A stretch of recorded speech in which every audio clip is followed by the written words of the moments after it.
శరీర శరీరధారి అయి ఉన్న దినములలో మహారోదనముతోనూ కన్నీళ్లతోనూ తను మరణము నుండి రక్షింపగల వానికి ప్రార్థనలు యాచనలు సమర్పించి భయభక్తులు కలిగి ఉన్నందున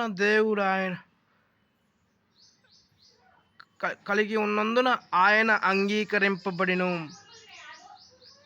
ఆయన కుమారుడయ్యుండి తాను పొందిన శ్రమ వలన విధేయత నేర్చుకొనెను.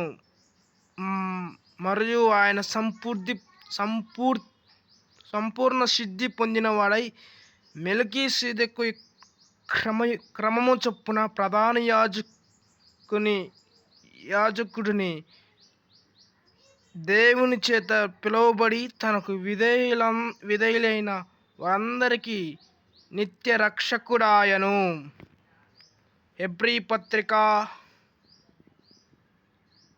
6, 5, 6, 7, 8, 9, 10.